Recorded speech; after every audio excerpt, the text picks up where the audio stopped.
ఓం శ్రీ గురుభ్యో నమః. వాగర్ధాయ సంప్రోక్తో వాగర్ధ ప్రతిపత్తే జగతో పితరౌ వందే పార్వతీ పరమేశ్వరౌ. వ్యాసాయ విష్ణురూపాయ వ్యాసరూపాయ విష్ణవే నమో వై బ్రహ్మనిధియే వాసిష్ఠాయ నమో నమః. గురుబ్రహ్మ గురువిష్ణు గురుదేవో మహేశ్వరః గురు సాక్షాత్ పరబ్రహ్మ తస్మై శ్రీ గురవే నమః. ఓం శ్రీమాత్రే నమః. ఆగస్టు నెలలో ద్వాదశ రాశుల యొక్క ఫలితాలు ఏ విధంగా ఉండబోతుందో ఒకసారి చూసే ముందు గ్రహ సంచార వీక్షణం అనేది చాలా ముఖ్యం. కాబట్టి ఖగోళ పరంగా మనకి గ్రహాలు ఏ ఏ స్థానాల్లో ఉన్నాయి, ఆ ద్వాదశ స్థానాల్లో ద్వాదశ భావాల్లో ఏ విధంగా ఉన్నాయి, ఎక్కడెక్కడ ఉన్నాయని మనం ఒకసారి చూసుకుంటే ముఖ్యంగా మనకి గురు కుజుల యొక్క కలయిక, గురువు కుజుడు వృషభ రాశిలో సంచారం చేయటం, శుక్రగ్రహ అంటే శుక్రక్షేత్రంలో సంచారం చేయటం ఈ ఆగస్టు మాసంలో.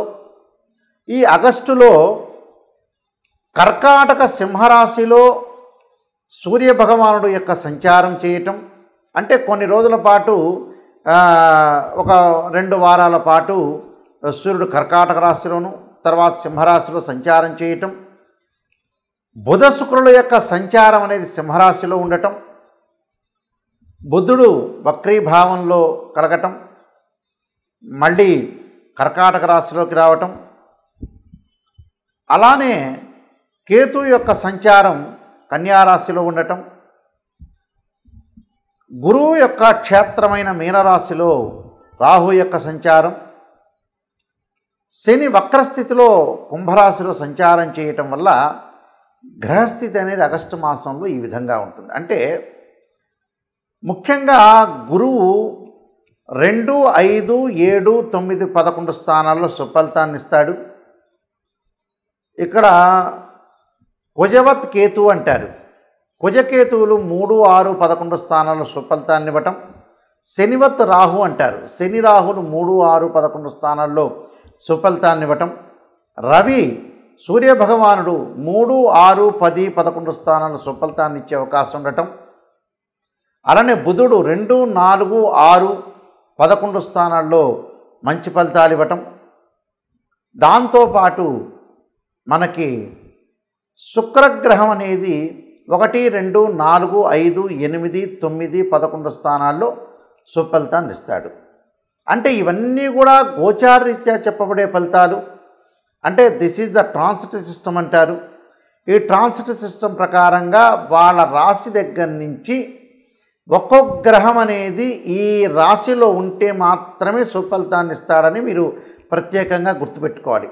ఆయా స్థానాల్లో లేదనుకోండి, కొన్ని స్థానాల్లో చెడు ఫలితాలను ఇవ్వటం, కొన్ని స్థానాల్లో మిశ్రమైన ఫలితాలు ఇచ్చే అవకాశాలు ఎక్కువగా ఉంటాయి.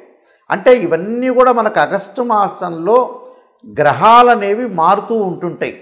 సహజంగా ఎలా ఉంటుందనంటే కొన్ని గ్రహాలు 30 రోజులు ఉండటం, కొన్ని గ్రహాలు 45 రోజుల పాటు ఉంటాడు.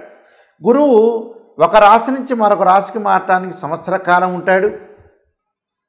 దానితో పాటు శని 2.5 సంవత్సరాల పాటు ఉంటాడు ఒక రాశి నుంచి మరొక రాశికి మారటానికి. అలానే మనకి రవి బుధ శుక్రగ్రహాలు 30 రోజుల పాటు, కుజుడు 45 రోజుల పాటు ఉంటాడు. అంటే రాహుకేతుడు 18 నెలల కాలం ఒక రాశి నుంచి మరొక రాశికి మారుతూ ఉంటాడు. ఇది మన గ్రహస్థితి, గ్రహ సంచార వీక్షణం. మీనరాశి వాళ్ళకి ఆగస్టు మాసంలో ఏ విధంగా ఉండబోతుందో మనం చూసుకునేటట్లయితే ముఖ్యంగా మీనరాశి వాళ్ళకి వ్యయస్థానంలో ఉన్న శని సంచారం వక్రస్థితి వల్ల లాభ ఫలితాలు జరిగే అవకాశాలు ఎక్కువ ఉంటాయి.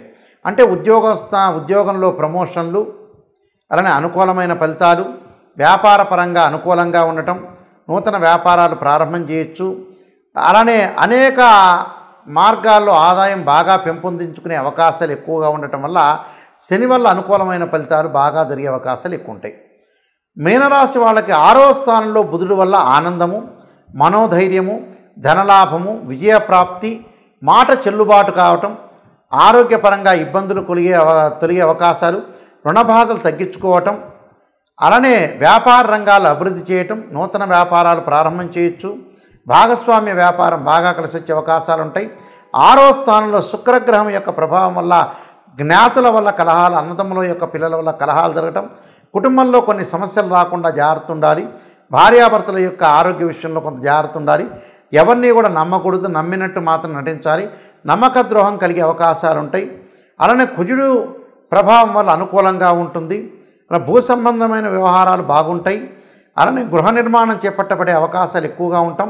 అలానే రైతులకి అనుకూలమైన వాతావరణం, వ్యవసాయ అగ్రికల్చర్ ల్యాండ్ ఇలాంటివన్నీ కూడా కొనుగోలు చేసే అవకాశాలు ఎక్కువ ఉంటాయి. అలానే కొన్ని గ్రహాల యొక్క రాహు వల్ల కొంత శత్రు భయాలు, అలా ఆలోచన లేకుండా నిర్ణయాలు తీసుకోవటం, అలానే కార్య సానుకూలత, లక్ష్య సిద్ధి, శారీరకంగా సుఖం, అలానే గురువు వల్ల కూడా ధనధాన్య వృద్ధి, సర్వకార్య సిద్ధి, అనూహ్యంగా ధనప్రాప్తి కలిగే అవకాశాలు, అలానే పట్టుదల కొంత సడలింపు జరిగే అవకాశాలు ఎక్కువగా ఉంటాయి.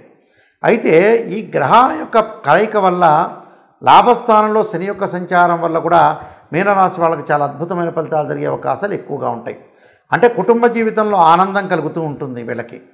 అంటే రవి యొక్క ప్రభావం వల్ల ఉద్యోగ భద్రత అనేది బాగుంటుంది. అలానే బుధుడు వల్ల కూడా 6వ స్థానంలో కుటుంబ జీవితంలో ఆనందము, వ్యాపారపరంగా సుఖము, కీర్తి, వృద్ధి, ధనాదాయం బాగా ఎక్కువగా ఉంటుంది. మనోనిబ్బరము, సంతృప్తి, మీ ప్రవర్తన వల్ల కూడా అనుకూలమైన ఫలితాలు జరిగే అవకాశాలు ఎక్కువ ఉంటాయి. అంటే ఎక్కువగా సుఫలితాలు జరిగే అవకాశాలు ఎక్కువ ఉంటాయి. అంటే వివాహ శుభ కార్యక్రమాలు జరగటమే కాకుండా విందులు, వినోదాలు, విదేశాలకు వెళ్ళే అవకాశాలు ఎక్కువగా ఉంటాయి. అంటే ఇక్కడ వక్రస్థితి వల్ల శని అనుకూలంగా ఉంటాడు, బుధుడు అనుకూలంగా ఉంటాడు, శుక్రుడు మధ్య రకమైన ఫలితాన్ని ఇస్తాడు, అలానే గురువు మిశ్రమైన ఫలితాన్ని ఇచ్చే అవకాశాలు ఉంటాయి.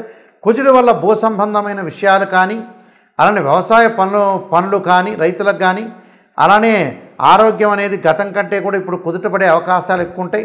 శత్రువులు మిత్రులుగా మారే అవకాశాలు ఎక్కువ ఉంటాయి. కానీ ఉదర నేత్ర సంబంధమైన వ్యాధుల విషయంలో కొంత జాగ్రత్తగా ఉండాలి. విద్యార్థులకు అనుకూలంగా ఉంటుంది. మానసికంగా కొంత ఒత్తిళ్లకు గురి అయినా కూడా నేను చెప్పిన కొన్ని పరిహారాలు చేసుకుని ముందుకెళ్తే మంచి విషయాలు జరిగే అవకాశాలు ఖచ్చితంగా ఉంటుంది.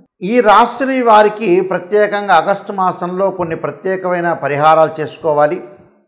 ఎక్కడైతే మనకి నెగిటివ్ అనేది ఒకటి ఉంటుందో ఆ నెగిటివ్ని పాజిటివ్ చేసుకోవటానికి కొన్ని ప్రత్యేకమైన పరిహారాలు అనేవి చేసుకోవాలి. ఆ పరిహారాలు చేసుకుంటే అనుకూలమైన పరిస్థితులు వచ్చే అవకాశం అనేది ఖచ్చితంగా ఉంటుంది. అంటే మన గ్రహ సంచార వీక్షణాన్ని చూసిన తర్వాత ప్రత్యేకంగా కొన్ని విషయాలను మనం పరిశీలన చేసుకోవాలి. ఆ పరిశీలన చేసుకున్న తర్వాత ఎక్కడైతే మన పరిహారాలు ప్రత్యేకంగా రెమెడీస్ చేసుకుంటే వాళ్ళకు మంచి ఫలితాలు జరిగే అవకాశాలు ఉంటాయి. కాబట్టి ఈ పరిహారాలు, నేను చెప్పిన పరిహారాలు చక్కగా పాటించండి, మీకు మంచి ఫలితాలు వచ్చే అవకాశం ఖచ్చితంగా ఉంటుంది. ముఖ్యంగా మనకి 4 సోమవారాలు, 4 మంగళవారాలు, 4 బుధవారాలు, 4 గురువారాలు, 4 శుక్రవారాలు, 4 శనివారాలు, అలానే ఆదివారాలు వస్తూ ఉంటాయి.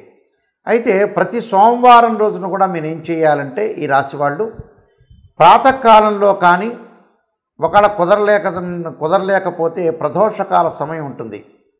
అంటే సాయంకాలం వేళ, అంటే సూర్య అస్తమయానికి 2 విగడయ్యల కాలం అనేది ఒకటి ఉంటుంది. ఆ విగడయ్యల కాలం నుంచి 2 ఘడియలు కానీ 2 విగడియలు కానీ కాలంలో తీసుకుని చక్కగా చుక్కలు వచ్చే సమయం వరకు కూడా మీరు ఈ పారాయణం చేసుకోవటం చాలా మంచిది. అంటే ప్రాతకాలం కుదిరితే ప్రాతకాలం చేయండి. సోమవారం రోజున ముఖ్యంగా శ్రీ కనకధారా స్తోత్ర పారాయణం చేయటం, అలానే ఓం నమః శివాయ పంచాక్షరి 21 సార్లు చేయటం, అలానే శివకవచ స్తోత్ర పారాయణం చేయటం అనేది చాలా మంచిది. ఉదయం సాయంత్రం 2 కూడా చేసుకోవచ్చు, లేకపోతే ఉదయం కుదరకపోతే సాయంత్రం కూడా చేసుకోవచ్చు. అలానే మంగళవారం కార్తవీర్యార్జునుడి యొక్క మంత్రాన్ని చదవటం, అలానే శ్రీ ప్రజ్ఞా వివర్ధన కార్తికేయ స్తోత్ర పారాయణం చేసుకోవాలి. ఇది ఉదయం కానీ సాయంత్రం కానీ. అలానే బుధవారం రోజున శ్రీ గణేష ద్వాదశనామ స్తోత్ర పారాయణం చేసుకోవాలి. అలానే గణపతి యొక్క ఆరాధన చేయాలి. గురువారం రోజున దత్తాత్రేయ స్వామి యొక్క కవచము, దత్తాత్రేయ యొక్క స్తోత్రం యొక్క పారాయణం కానీ, లేదా గురుచరిత్ర పారాయణం చదువుకోవటం కూడా చాలా మంచిది. శుక్రవారం రోజున వచ్చేటప్పటికల్లా శ్రీ గౌరీ దశక స్తోత్ర పారాయణం కానీ, అలానే త్రిపుర సుందరీదేవి యొక్క స్తోత్ర పారాయణం చేయటం చాలా మంచిది. దాంతోపాటు శనివారం రోజున శ్రీ లక్ష్మీ నరసింహస్వామి పంచరత్న స్తోత్ర పారాయణం చేయటం, ఆదివారం రోజున జగన్నాథ అష్టక స్తోత్ర పారాయణం చేయటం వల్ల మీకు మంచి సుఫలితాలు జరిగే అవకాశాలు ఖచ్చితంగా ఉంటాయి. ఆర్థిక పరంగా కానీ, ధనపరంగా కానీ, విద్యపరంగా కానీ, స్త్రీలకు కానీ అందరికీ కూడా అన్నీ జరగాలంటే నేను చెప్పినట్టుగా ప్రతి వారంలోనూ ఈ స్తోత్ర పారాయణం చేయటం వల్ల మీకు మంచి సుఫలితాలు జరగాలని ఆశిస్తూ సర్వే జనా సుఖినో భవంతు.